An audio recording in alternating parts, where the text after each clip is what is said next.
Bonjour monde entier, bonjour Afrique, bonjour le Cameroun, bonjour à tous et à toutes, peuple de Dieu, créatures de Dieu confondues. Je viens vous donner la vision et la révélation que l'Éternel m'a donnée pour le peuple particulièrement du Cameroun.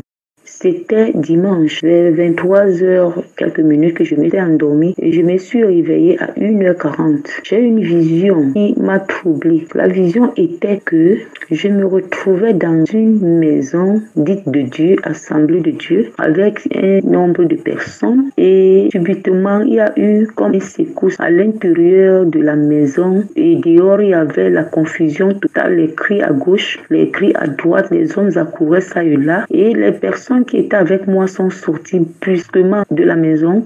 J'ai pris le temps de récupérer ce que je devais récupérer dans la maison et sortir. Quand je me retrouve dehors, je vois comment la terre est en train de venir vers nous en se remuant, en s'écrasant. Cela veut dire que ça venait à une vitesse terrible. Personne ne pouvait fuir cette terre-là, cette action-là. La terre venait comme un flot d'eau, une inondation qui vient comme des vagues d'eau qui sont en train de venir à flot vers nous. Et pendant que la terre venait comme ça, elle se remuait et s'écrasait à partir de la profondeur jusqu'à l'extrémité. C'est que comme si je voyais la profondeur, comment elle commençait à se remuer à partir de la base et elle s'écrasait jusqu'au sommet. C'est ainsi qu'elle ravageait tout ce qui se était sur son chemin, que ce soit le matériel, les maisons, tout ce qu'il retrouvait, les animaux, les hommes, mais pas tout le monde. Il y avait une exception de certaines personnes que ça ne touchait pas. Et la terre qui faisait cette action avait une puissance. C'est comme si c'était les mains qui attiraient certaines personnes précises. Et les gens qui étaient avec moi, plusieurs ont été saisis. Si tu veux crier, ça te capture. Si tu veux courir, la puissance là te récupère, t'engloutit dans cette action et tu disparais. C'est comme ça que la ville de Douala était balayée. Je voyais comment d'autres villes étaient également en train de subir une action de colère de Dieu qui balayait également les hommes et les femmes et tout ce qui s'est rencontré sur leur chemin. Je vivais ça. Et tous ceux qui restaient là avec moi, qui étaient épargnés de cette mort, vivaient la même chose. Personne ne disait rien à l'autre, mais on vivait les mêmes choses. Subitement, il y avait tellement une confusion terrible. À tous les niveaux, les gens couraient pour chercher à se défendre, à se sauver, mais ceux qui devaient périr ont péri.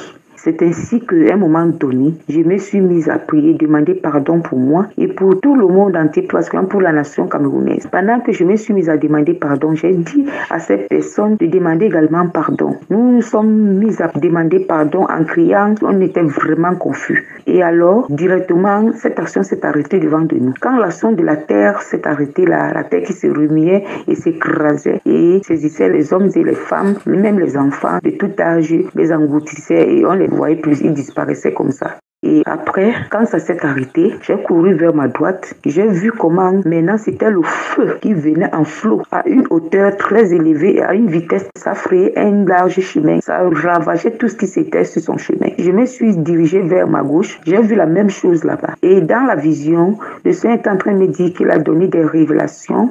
Il ne grondait même pas. Il parlait doucement. Il me parlait à moi, ce qui a donné les révélations à cette nation, le Cameroun, de se repentir. Plus particulièrement, la vision et la révélation qu'il a donnée à son serviteur, le prêtre. Et je vais associer avec ceci, que tout le Cameroun devait se repentir, prier pendant 3 jours de jeûne à sec pour demander pardon à Dieu, à partir du gouvernement jusqu'au plus petit. Même les animaux ne devaient pas manger, comme ce jour à Ninive. J'avais reçu cette révélation-là et tout.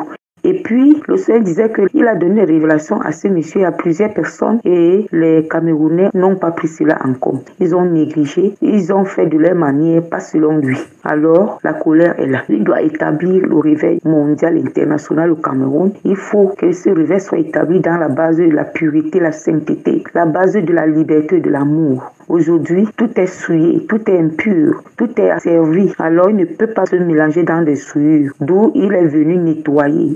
Et la terre qui sortait là, c'était une terre nouvelle. Comme quand quelque chose est nouvelle. C'était comme ça, c'était une terre nouvelle. Et il veut rebâtir des hommes nouveaux pour pouvoir s'implanter en tant que réveil mondial en terre camerounaise. C'est ainsi que quand cela s'est passé, je me suis réveillée. Quand je me réveille maintenant, le Seigneur continue à me dire qu'il est l'Éternel, le Dieu vivant, le Dieu du commencement et la fin de toutes choses, que après lui il n'y a pas un autre Dieu, avant lui il n'y en aura même pas. Il est en colère parce que le peuple camerounais, les Camerounais l'ont abandonné, l'ont rejeté, ils l'ont humilié, ils l'ont trahi, ils l'ont haï en suivant d'autres faux dieux, les yeux des idoles, des traditions, les religions, toute espèce d'impureté, toute espèce d'idolâtrie, ils l'ont abandonné. Il n'a plus de place dans leur vie, il n'a plus de place dans les sociétés. On l'a jeté hors de sa nation. Alors, il est en colère, il est venu récupérer sa place en tant que l'alpha et l'oméga, le Dieu des armées. C'est ainsi qu'il disait et il parlait. Et il a plus parlé pour l'église. Il me dit, c'était dimanche hier, j'ai dit oui. Et c'est comme quand il parlait, il me montrait les cœurs. Regarde les hommes dans les assemblées, il montrait ces assemblées. Il y avait des hommes à gauche, à droite, partout dans le pays. Les hommes étaient à l'église, mais ils avaient les cœurs noirs, les cœurs impurs, les cœurs de méchanceté, les cœurs qui ne connaissent pas demander pardon et les cœurs qui ne pardonnent jamais. Les cœurs qui sont pleins de rivalité, de vengeance. Les cœurs qui sont pleins de favoritisme et de corruption. Les cœurs qui sont pleins de jugement. Les cœurs qui sont pleins de condamnation, de blasphème. Il montrait les cœurs comme ça. Et il dit que regarde-les, ils sont sortis des églises dans la joie, comme s'ils sont remplis, sont nourris, sont déjà pleins, alors qu'ils n'étaient pas me rencontrer. Ils ont rencontré les maîtres qu'ils ont choisis. Chacun a son maître. Il a parlé, il a parlé. Il y a toutes ces choses qui se passent, que nous vivons partout au quotidien, en commençant par nos assemblées.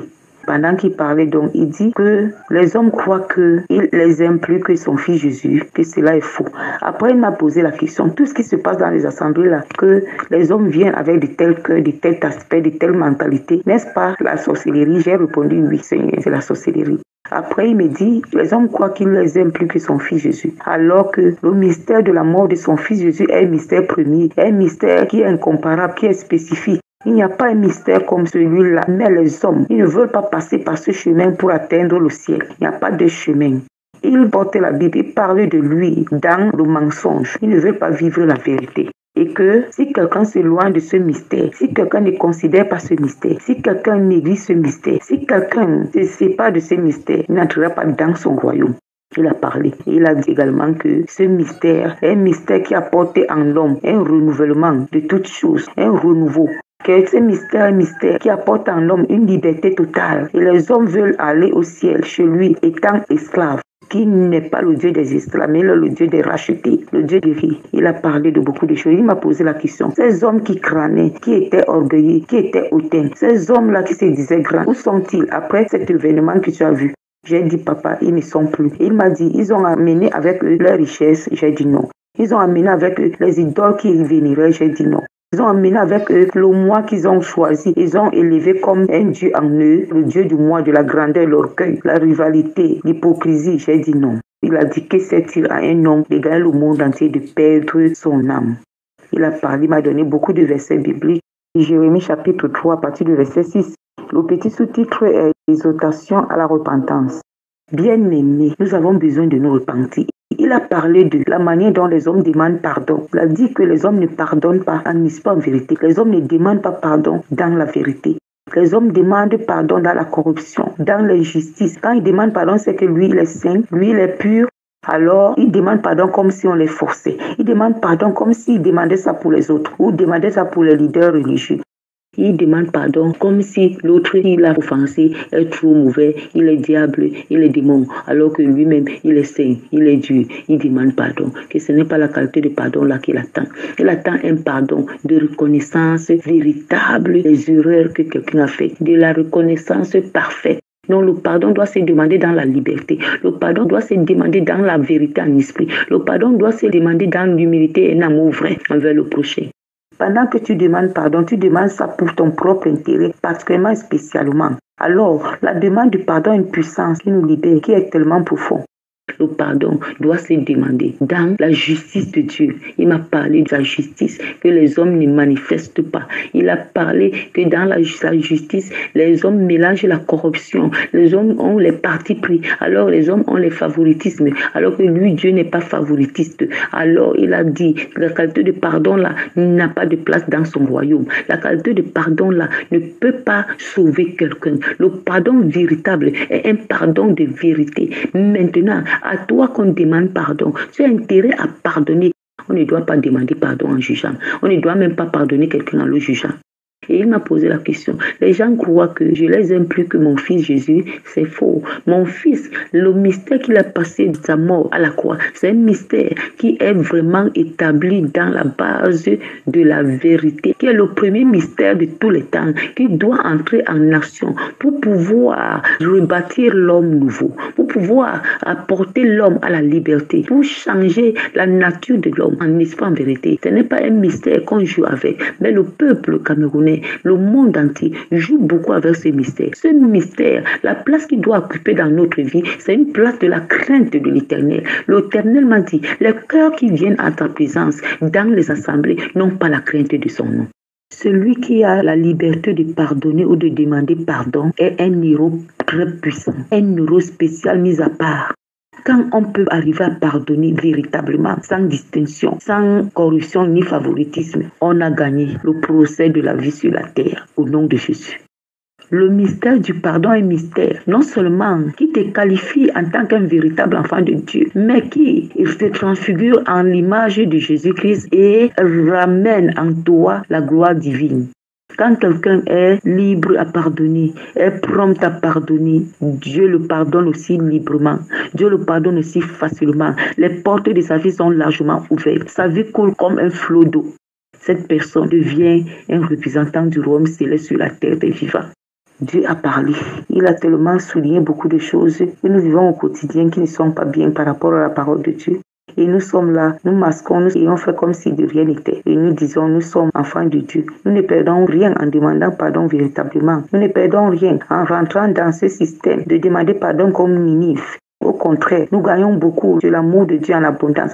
Puis quelqu'un va dire, Dieu est miséricordieux, Dieu est amour. N'oublions pas qu'il a dit qu'il est Dieu jaloux. Il ne partage pas sa gloire avec la créature. N'oublions pas aussi que dans sa jalousie, il y a des moments où il se met en colère également. S'il a fait pour les Israélites, il ne le fait pas pourquoi aujourd'hui. Si le peuple pour qui il a mis confiance, il a mis à part le déçoit, il peut toujours le faire. Aucun homme ne peut corrompre Dieu. Aucun homme ne peut juger Dieu. Il est Dieu demeure Dieu. Bien-aimés, Dieu peut nous juger, mais nous ne pouvons pas juger Dieu. Nous avons besoin de la repentance, de la conversion véritable, parce que nous avons échoué. L'Église au Cameroun a échoué. Nous avons échoué dans tous les sens, à tous les niveaux. Ce n'est pas en faisant les miracles que cela veut dire que nous avons gagné. Les miracles ne nous appartiennent pas. Ce sont les dons de Dieu. Les miracles appartiennent au Seigneur. Ça donne gloire à Dieu, pas à toi, l'homme. Notre intérêt, c'est de nous repentir convenablement, véritablement, devenir saint comme notre Père est saint, devenir parfait comme notre Père est parfait. La perfection doit être notre nourriture, la sanctification de tous les jours. Dans ce cheminement-là, on voit le brisement. Nous voulons aller au ciel sans passer par ce chemin. Nous nous trompons. Bien-aimés, repentons-nous. C'est terrible. La vision que Dieu m'a montrée là, est l'une des grandes visions qu'il m'a montrée pour la nation camerounaise et pour la colère de Dieu sur les fils de la rébellion. Repentons-nous. Il est encore temps. Dieu peut toujours nous pardonner. Dieu peut toujours changer cela. À partir du moment où nous allons écouter ces visions et tout, nous pouvons nous repentir. Et Dieu attend ça de nous. Si nous prenons la place des enfants, les enfants comme la brebis perdue qui est revenue à son père, l'enfant comme le fils prodigue qui est revenu à son père, le Seigneur est capable de nous pardonner. Car il ne veut pas la mort du péché, mais vu que le péché se répand, il vient à la vie. Et ce que notre Dieu attend de nous, repentons-nous bien-aimés, c'est pour notre bien, afin que la gloire de Dieu soit revêtue en nous. Bien-aimés, la terre est remplie de la méchanceté. Les familles sont remplies de la méchanceté. La méchanceté. Mais pour triompher de cette méchanceté, tu dois être une personne qui a compris le mystère du pardon. Une personne qui vit le pardon nuit et jour. Tu pardonnes sans exception. Tu pardonnes sans favoritisme. Peu importe la grandeur de ta spiritualité. Si tu n'as pas l'esprit du pardon, tu n'es que vanité. Bien-aimé, le pardon va te bâtir. Le pardon va permettre que ta chair soit brisée. Quand tu es quelqu'un qui pardonne et qui demande pardon, cette action-là va attirer la puissance du Saint-Esprit en toi. Il va disposer ton cœur à la pureté. Il va disposer tes pensées à la pureté. Il va te transfigurer en une personne qui a la vie en abondance. Et c'est un mystère qui se parle de bouche, mais qui ne se fait pas en vérité. Nous avons mal demandé pardon, bien-aimés. Nous avons mal pardonné. Repentons-nous, repentons-nous. Ce sont des choses qui se vivent partout, tous les jours. Ce pardon-là peut nous être accordé par le Seigneur. Il n'est pas encore tard. À partir du moment où tu écoutes seulement cette vision et d'autres visions que Dieu relâche partout, des révélations que le Seigneur Jésus relâche partout pour cette nation, pour notre peuple, pour notre vie, Il est possible que le Seigneur nous pardonne. Il est possible qu'il change de décision. Tout n'est pas fini. Nous pouvons nous repentir. Nous pouvons changer. Il est possible. Que la paix de notre Seigneur soit sur chacun de nous et que la gloire de Dieu nous couvre entièrement au nom de Jésus.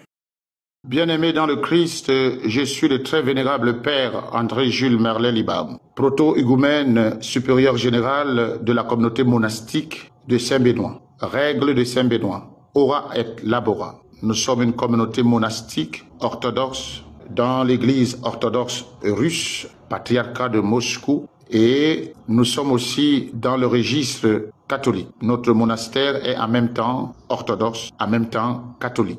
Alors, bien aimé dans le Christ, je viens avec un message fort, très fort. Le Seigneur m'envoie comme l'apôtre Paul, comme l'apôtre Pierre, comme tous ces grands apôtres, pour annoncer un message fort au peuple camerounais. Je voudrais que ce message soit relayé.